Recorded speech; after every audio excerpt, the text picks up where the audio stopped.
Il n'y a pas si longtemps que ça, Apple a sorti le nouveau MacBook Air M2. Je n'ai pas voulu faire de vidéo tout de suite dessus parce que je voulais vraiment prendre le temps de bien le tester, bien prendre la main dessus pour pouvoir vous donner le retour le plus objectif possible. Si vous voulez tout savoir sur le MacBook Air M2, dans cette vidéo, je réponds à toutes vos questions et elle va vous permettre de savoir si vous devriez l'acheter ou pas. Ça fait un petit moment qu'on attendait cette puce M2. On pensait toujours qu'elle allait apporter le véritable gap technologique par rapport à son prédécesseur M1. On a eu entre-temps la puce M1 Pro, la puce M1 Max, la puce M1 Ultra et finalement on a le MacBook Air M2 qui lui apporte la nouvelle puce M2. Il apporte aussi son petit lot de nouveautés par rapport à son prédécesseur, le MacBook Air M1, et je considérais pendant plusieurs années comme étant le meilleur d'un point de vue rapport qualité-prix. D'ailleurs, si vous êtes nouveau sur ma chaîne, bienvenue à vous. Je fais des vidéos où je fais des revues tech, je parle de nouvelles technologies, donc pensez à vous abonner. Je fais une vidéo par semaine, comme ça, vous n'allez pas les louper. Au niveau des nouveautés qu'apporte ce MacBook Air M2, si on commence déjà par l'aspect extérieur ou le design, le MacBook Air M2 va apporter une nouvelle couleur, la couleur minuit, que personnellement je trouve vraiment sublime, mais ça reste vraiment très subjectif. On aime ou on n'aime pas. Personnellement, j'aime beaucoup. Au niveau de la taille aussi, le MacBook Air M2 va être un petit peu plus grand. On va être sur du 13,6 pouces pour le M2 contre du 13,3 pouces pour le M1. On aura un écran qui va être un petit peu plus raffiné, un petit peu plus arrondi.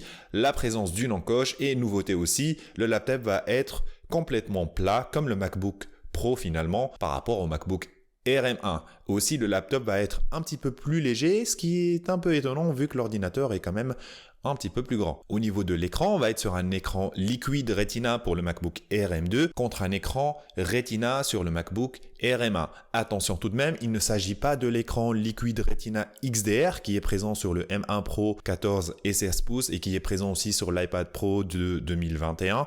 Ces écrans-là sont vraiment sublimes, ils vont monter jusqu'à 1000 nits de brillance, c'est vraiment ce qui se fait le mieux sur le marché actuellement. Non, on va être sur du Liquid Retina. La différence avec l'écran du MacBook Air M1, c'est qu'il va pouvoir monter un petit peu plus en brillance.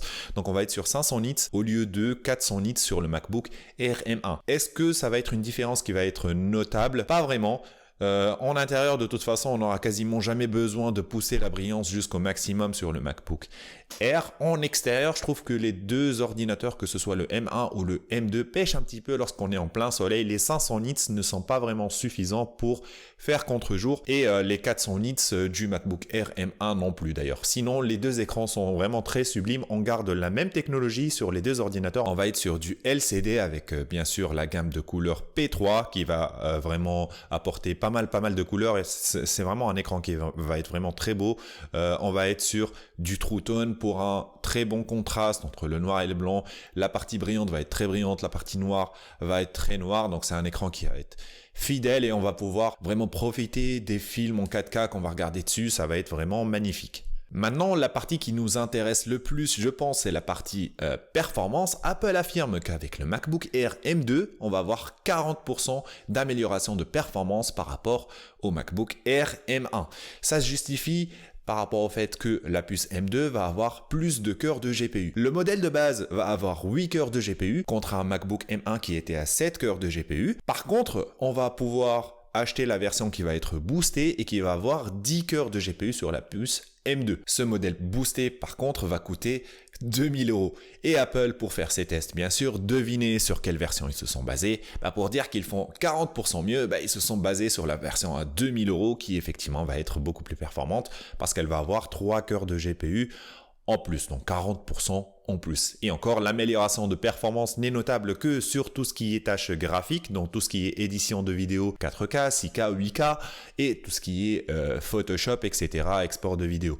Sinon, pour le reste, le CPU reste le même, que ce soit M1 ou M2, donc pour toutes vos autres tâches de calcul, on va dire, compilation de code aussi, il n'y aura pas de différence vraiment entre les deux. Aussi, étant donné que la puce M2 va être un petit peu plus grande que la puce M1, elle va pouvoir accueillir plus de RAM. Par exemple, sur le M2, pour 500 € de plus, on va pouvoir monter jusqu'à 24 Go de RAM, alors que sur le MacBook Air M1, on ne peut monter que sur 16 Go de RAM. Voilà pour la partie performance. Pour tout ce qui est amélioration aussi du MacBook Air M2, chose qui va être vraiment très bien, c'est l'amélioration de la caméra. On va enfin passer à une caméra 1080p, d'où la présence de l'encoche sur cet ordinateur. C'est une caméra qui va être vraiment très belle. Déjà, le MacBook Air M1, quand je faisais mes réunions dessus, avec la caméra 720p, j'avais déjà une meilleure qualité d'image que la plupart de mes interlocuteurs qui étaient sur des caméras 1080p. Donc déjà en 720p, ils faisaient vraiment très bien. En passant à 1080p, on va avoir une image qui va être vraiment top. Je pense qu'on ne peut pas avoir mieux sur le marché au niveau des webcams intégrées au laptop. Au niveau du son et du micro, ça va rester la même technologie au niveau des deux. Il y a un rajout d'intelligence artificielle au niveau des baffles du MacBook Air M2. Personnellement, en ayant fait des tests en intérieur ou en extérieur, je n'ai pas vraiment remarqué de différence de son notable entre les deux. En fait, ce que je faisais, c'est que des fois, je jouais des sons sur le M1 et des fois sur le M2 en ayant les yeux fermés random et j'essayais de deviner est-ce que ce son provenait du M1 ou du M2. Et vous savez quoi, je me plantais 50% des cas. Donc, je ne pense pas qu'il y ait vraiment de différence majeure. Ils ont dit qu'avec l'intelligence artificielle du M2, ça a amélioré un petit peu. Bon, je n'ai pas vraiment remarqué.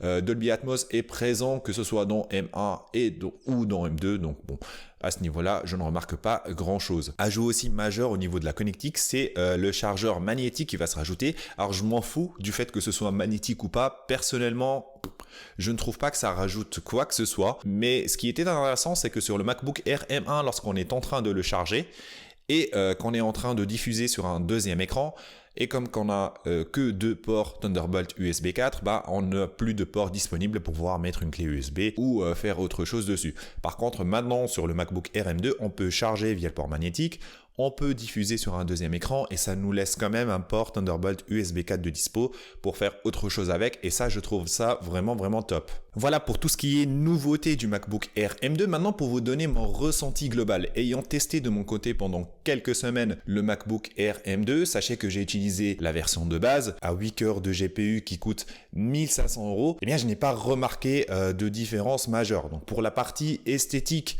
je ne donnerai pas vraiment mon avis parce que ça reste vraiment très subjectif et ça dépend de chacun d'entre vous. Est-ce que vous aimez, est-ce que vous n'aimez pas? Pour la partie performance, entre un laptop qui va coûter 1500 et un laptop qui va coûter 1200 € neuf chez Apple, 1150 € neuf chez Amazon et parfois on le trouve aussi en promo à 1050 €, donc 350 voire 450 € de différence neuf entre les deux.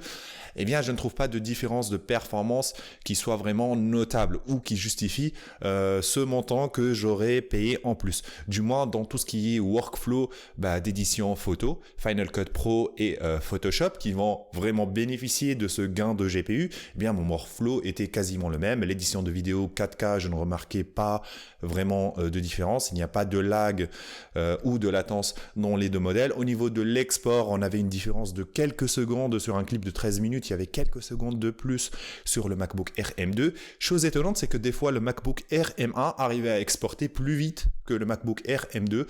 Donc, je pense qu'en plus du GPU, il doit y avoir quelques facteurs externes aussi qui vont jouer sur la vitesse d'export de vidéo. Donc, le cœur de GPU en plus ne va pas forcément dire 15% plus performant. Il va forcément dire 7% plus performant en fonction des facteurs externes. Est-ce que l'ordinateur est chaud ou pas? Si l'ordinateur est chaud, il y aura absolument aucune différence entre les deux. Voire des fois, il va être un petit peu plus long. Si on veut vraiment avoir ce gain notable, il faut partir sur la version à 2000 €. Mais par contre, moi je trouve ça que ce serait vraiment de la folie d'acheter un MacBook Air à 2000 €, étant donné que le MacBook M1 Pro et M1 Max, ils sont dispo à 1600, 1900. On peut les trouver à 2100. Donc on va jouer à 200, 300 € de différence. On peut avoir un écran qui va être vraiment magnifique, on va avoir des boosts de performance hallucinants, on va avoir cette gestion de tâches à haute efficience et des tâches à haute intensité qui va être améliorée sur le MacBook Pro.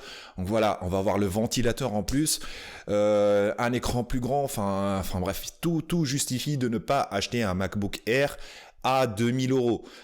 Autre point aussi, c'est que le MacBook Air M1, il est disponible sur le marché d'occasion à des prix vraiment très intéressants. On peut le trouver à 850 € neuf. J'en ai trouvé neuf à 850 €. D'occasion, on peut aussi le trouver à 600, 750. Donc, on va pouvoir économiser 750 € pour des performances quasiment identique. Voilà. Petite astuce, si vous partez sur de l'occasion, pensez à voir le nombre de cycles de charge et le comparer au nombre de cycles de charge maximum que préconise Apple. Par exemple, si c'est 500 cycles de charge que préconise Apple, si vous trouvez un ordinateur à 200-300 cycles de charge, bah, c'est pas bon. Ça veut dire qu'il a vraiment été beaucoup chargé, que la batterie a vraiment carburé. Aussi, pensez à regarder la capacité de votre batterie. Si vous trouvez une batterie à 95%, 93%, bah, c'est vraiment top. Ça veut dire que la batterie est en bon état. Si vous trouvez une batterie en dessous de 90%, bah, ça veut dire que la batterie a vraiment bien pris cher et que finalement au niveau de la durée de vie, bah, ça ne va pas être tip top. Sinon, si vous trouvez qu'il n'y a pas d'égratignure, que l'écran est bon et que la batterie est bonne, bah, vous réinitialisez l'ordinateur. Des fois, vous avez encore la garantie. C'est comme s'il était sorti d'usine en fait, et vous économisez 700 €, vous pouvez investir, j'en sais rien, dans un écran, dans un voyage, j'en sais rien, mais c'est toujours de l'argent en moins à donner à Apple, parce que je trouve que le M2 c'est vraiment plus du marketing qu'autre chose. Donc voilà pour cette vidéo, j'espère qu'elle vous aura vraiment été utile, j'ai essayé de vous donner l'avis le plus objectif possible, j'espère qu'elle vous aura aidé à bien choisir votre futur ordinateur. Si c'est le cas, pensez à vous abonner, à lâcher un petit like, un petit commentaire, et je vous dis à plus pour une prochaine vidéo.